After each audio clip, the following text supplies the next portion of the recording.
In actual fact, it's one of the things I hear very often is the idea that the preparation of a strategic plan these days simply isn't worthwhile because things are changing so quickly that companies just have to react on the spur of the moment to anything that's happening.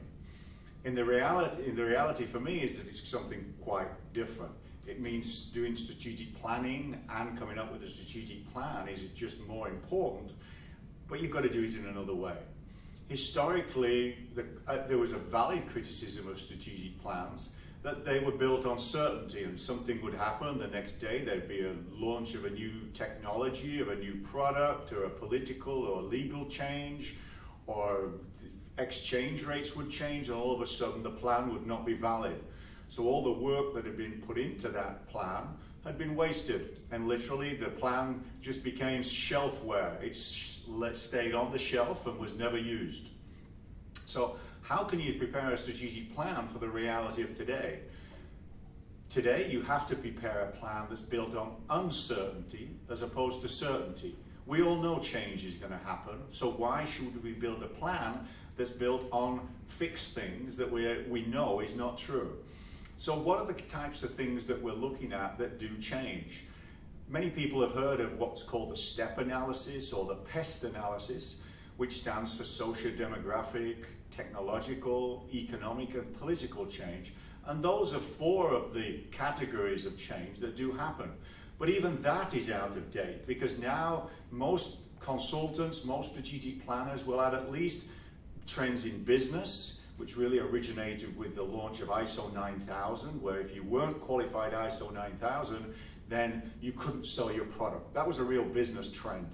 And there's other things like networking and partnerships and outsourcing, which has become a business trend that we just simply have to put on the radar screen when we're doing our strategic plan. And of course, there's the environment. The environment's become such a big issue that if we don't consider such things as landfill of waste or the pollutants that we're putting out into the environment, or simply the health of our employees and the life cycle cost of our products, then we're not doing a good job in terms of strategic planning. Socio-demographic trends, as I mentioned, the aging population, particularly in North America, is an important factor to take into account, but in other parts of the world, it's completely the opposite. So we need to be thinking about not just North America, but if it's a global world, we need to be thinking globally of all the change that's happening around the world. Technology, we all see technology. One of the big things on the radar screen at the moment is 3D printing. And the question has to be asked, will manufacturing be repatriated to North America thanks to 3D printing? Or is it still going to continue functioning over in China despite energy costs, transport costs, questions on quality, etc.? Economics, again, living in Canada, we've lived the exchange rate changes that we've seen with the US dollar very vividly, and companies are having to reconcile and trying to plan over a 3-year, 5-year period, what will the exchange rate be? And going ahead with one assumption that the exchange rate will be a certain fixed amount for 5 years simply makes the strategic plan invalid.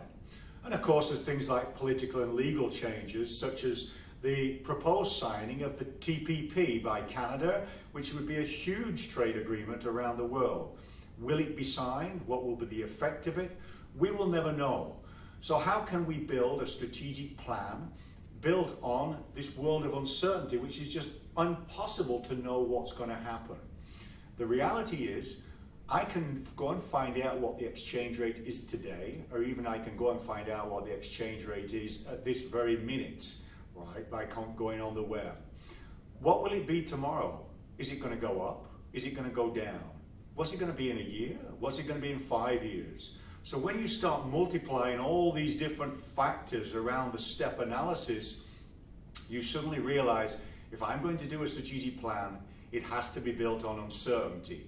So that plan ultimately, if something comes around and the world doesn't change, it's a nice thing. But we've built a plan that is useful, that we can put into action over the next 3 to 5 years. And so it really is important to do that strategic planning exercise more than ever today.